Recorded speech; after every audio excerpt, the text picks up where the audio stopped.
खून में आने वाला 5-55 डिग्री का तूफान अंग्रेजी शासकों के जड़ों में तूफान ला देता था। तब लोग मर जाते थे, तब लोग मिट जाते थे, फांसी चढ़ जाते थे, तो वो भी अपनी देशभक्ति साबित कर रहे होते थे, क्योंकि ये उस दौर की कसौटी थी। उसके बाद 62, 65 और 71 के युद्धों में अपना सुहाग गवा देने वाली औरत जब घर के हालात ये हो जाया करते थे कि प्यार भी भरपूर गया, मांग का सिंदूर गया, प्यार भी भरपूर गया, मांग का सिंदूर गया, नन्हे नौनी हालों की लंगोटियां चली गई, छोटी छोटी बेटियों की चोटियां चली गई, बाप की कमाई गई, भाई की पढ़ाई गई, ऐसा एक विस्फोट हुआ, पूरे जिस्म की बोटियां चली गई, पूरे जिस्म की बोटियां चली गई। और आपके लिए तो एक आदमी मरा है साहब, आपके लिए तो एक आदमी मरा है, किंतु मेरे घर की तो रोटियां चली गई, मेरे घर की तो रोटियां चली गई। वाले हालात पैदा हो जाने के बावजूद भी एक माँ अपने बेटे को सरहद पर दुश्मनों की धज्जियां उड़ाने के लिए भेज देती थी और उसे एक खत लिखाकर भेजा करती थी कि अम्मा ने खत लिखा है बड़े साहब से, पुत्र मेरे ना घबराना, 1 इंच भी पीछे ना हटना, चाहे इंच इंच कट जाना, चाहे इंच इंच कट जाना। और इस तरह पूरा परिवार अपनी देशभक्ति साबित कर रहा होता था और तब देश बलिदान मांग रहा होता था। तब लोग लड़ जाने को कहते थे, तब लोग मर जाने को, मिट जाने को, फांसी चढ़ जाने को कहते थे, किंतु आज देश लड़ जाने को नहीं कहता, आज देश मर जाने को, मिट जाने को, फांसी चढ़ जाने को नहीं कहता, बल्कि मेरे विचारों में यदि कोई व्यक्ति अपना काम पूरी ईमानदारी, पूरी मेहनत और पूरी लगन से करे ना, तो वही सबसे बड़ा देशभक्त है। मैं ये नहीं मानता कि फेसबुक और व्हाट्सएप के डीपी को 3 रंगों से रंगना ही है देशभक्ति। अगर आप कहेंगे कि साल में 2 बार हाथ में तिरंगा ले लेना ही है देशभक्ति, तो मैं ये पूछना चाहूंगा कि फुटपाथ पर रहने वाला वो बच्चा ट्रैफिक के छाव में नंगो पांव तिरंगा बेच रहा होता है, तो क्या आप इसे उसकी देशभक्ति कहेंगे? नहीं, ये उसकी देशभक्ति नहीं, ये उसके भूखे पेट की शक्ति है जो उसे ऐसा करने पर मजबूर कर देती है। क्योंकि न मस्जिद को जानते हैं, न शिवालों को जानते हैं, न मस्जिद को जानते हैं, न शिवालों को जानते हैं। जो पेट के भूखे होते हैं वो सिर्फ भोजन के निवालों को जानते हैं, वो सिर्फ भोजन के निवालों को जानते हैं। अपने समाज, अपने परिवार के लिए समर्पण का भाव ही है देशभक्ति। और हर देशद्रोही के जीवन में आने वाला ये तूफान है ये देशभक्ति, ताकि हर देशद्रोही ये समझ सके कि अगर तू परिंदा है तो ये आसमान तेरा है, अगर तू दरिंदा है तो ये संसार तेरा है। भाईचारे से रहना है तो रह इस जमीन पर, वरना ये कब्र भी तेरा है और ये कब्रिस्तान भी तेरा है, ये कब्रिस्तान भी तेरा है।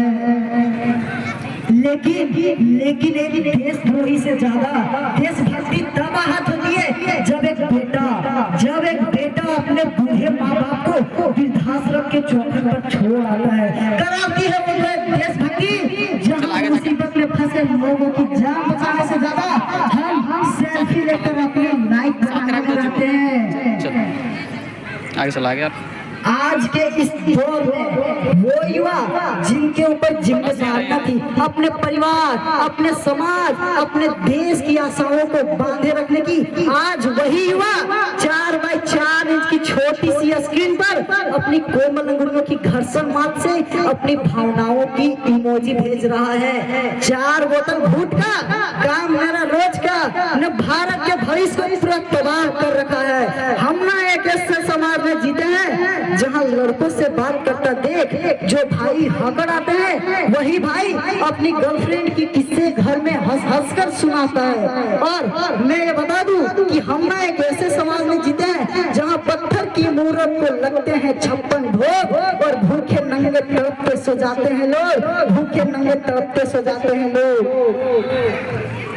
मजदूर को मजदूर समझिए, मजबूर नहीं, और गरीब को काम दीजिए, दान नहीं। और अगर दान देने के इच्छुक हैं तो जीते जी रक्तदान दीजिए और मरने से पहले अन्न दान देकर किसी मरते हुए को जीवन दान दीजिए। यही है सच्ची देशभक्ति और यही है सच्चा राष्ट्र प्रेम। क्योंकि न सरकार मेरी है, न रब मेरा है, न सरकार मेरी है, न रब मेरा है, और न ये बड़ा सा नाम मेरा है। बस गुरूर मुझे इस बात का है कि मैं भारत हूँ और ये भारत मेरा है, ये भारत मेरा है। परंतु एक वैचारिक बीमारी मुझे मेरे समाज में नजर आती है। कहा जाता है हम दुनिया का सबसे बड़ा लोकतंत्र है, जहाँ हिंदू पैदा होते हैं, मुस्लिम, सिख और ईसाई भी पैदा होते हैं, परंतु बदकिस्मती है कि अब यहाँ इंसान पैदा नहीं होते, अब यहाँ इंसान पैदा नहीं होते। और मेरे विचारों में न हिंदू की है जरूरत, न मुसलमान की है जरूरत। राष्ट्र निर्माण के लिए केवल अच्छे इंसान की है जरूरत, केवल अच्छे इंसान की है जरूरत।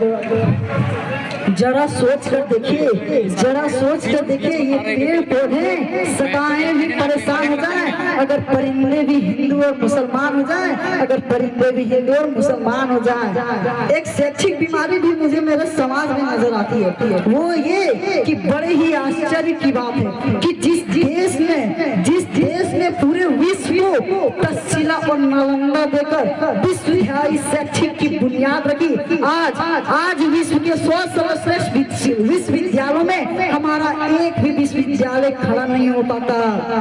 जहां एक और हमारे पास IIT, IIM और NIT जैसी शैक्षिक स्थान है, वही दूसरी ओर इस देश के गरीबों को बेरोजगारी के जमात में खड़ा करने के लिए उनके हाथ में सर्व शिक्षा अभियान का झुंझुना पकड़ा दिया जाता है। और मैं ये बता दूं कि इस शैक्षिक बीमारी का केवल एक कारण हो कि इस देश की शिक्षा नीति केवल 2 तरह लोगों के लिए बनती है, एक वो जो विद्वान है और दूसरा वो जो धनवान है। इसी तरह कई की गजब की बीमारियां हैं और इन बीमारियों का जो जड़ है वो है हमारा अंधविश्वास। मेरे विचारों में जब तक इस देश का युवा अपनी सफलता के लिए मंदिरों में जा जाकर नारियल फोड़ कर अपनी सफलता का रिश्वत लगाता रहेगा, और बड़े ही आश्चर्य की बात है कि हमारे समाज का सबसे शिक्षित वर्ग ही दिल्ली के रास्ता काट देने पर खड़ा हो जाता है। और जब तक हम अपने जाति, अपने धर्म को ऊंचा मानकर दूसरी की जाति और धर्म की अवहेलना करते रहेंगे, तब तक ना तो हमारा राष्ट्र निर्माण संभव होगा और ना ही हमारा अंधविश्वास खत्म होगा। हमारी संस्कृति, हमारी सभ्यता को दुनिया ने शीश नवाया है। दुनिया हमने आस्था के नाम पर अंधविश्वास फैलाया है। हमारा राष्ट्र निर्माण तब संभव होगा जब इस देश में महिलाओं की पूजा नहीं, उनकी इज्जत की जाएगी। हमारा राष्ट्र निर्माण तब संभव होगा जब जातिगत रक्षण नहीं बल्कि सामाजिक सशक्तिकरण पर बात की जाएगी। हमारा राष्ट्र निर्माण तब संभव होगा जब स्वच्छ भारत अभियान में केवल सरकार नहीं बल्कि सड़क पर चलने वाला हर एक नागरिक हाथ बटाएगा। और असल मायने में हमारा राष्ट्र निर्माण तब संभव होगा जब एक गरीब बच्चा मध्याह्न भोजन के लिए नहीं बल्कि अनर्जन के लिए सरकारी स्कूल के चौखट पर कदम रखेगा। और मैं ये बता दूं कि हमारा राष्ट्र निर्माण तब तक संभव नहीं होगा जब तक एक नागरिक नैतिक रूप से सटीक, चारित्रिक रूप से भ्रष्ट, धार्मिक रूप से अंधा, राजनीतिक रूप से गंदा, शैक्षिक मान मूल्यों के आंकड़ों में चिन्ह बनने का खंड भारत को खंड करता रहेगा, तब तक हमारा राष्ट्र निर्माण संभव नहीं होगा। बड़ी बड़ी बातें नहीं, छोटी छोटी कोशिशें करनी होगी, क्योंकि ठोकर हमें पहाड़ से नहीं पत्थरों से लगा करती है। I be an Indian, I be an student, I be an simple dot रोबल this motherland, I proud to be Indian. मैं सैल्यूट करता हूँ सरहद पर खड़े हर उस जवान को, यहाँ के पुलिस प्रशासन को, हमारे देश के हर एक किसान को और हर उस व्यक्ति को जो अपना काम पूरी ईमानदारी, पूरी मेहनत और पूरी लगन से करे, जिनके बिना राष्ट्र निर्माण की कल्पना करना भी असंभव सा लगता है। तो अंत में मैं पूरी जिम्मेदारी के साथ इस मंच पर भारत का बेटा ये कहना चाहूंगा कि हमारा राष्ट्र निर्माण तब संभव होगा जब हम सब मिलकर,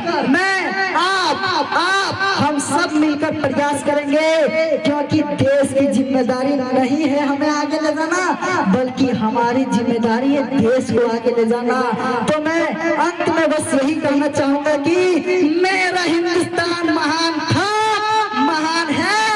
महान रहेगा।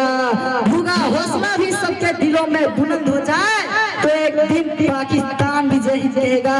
पाकिस्तान ही क्यों, सारा जहां ये जय हिंद कहेगा, क्योंकि सारे जहां से अच्छा हिंदुस्तान हमारा, हमारा सारे जहां से अच्छा।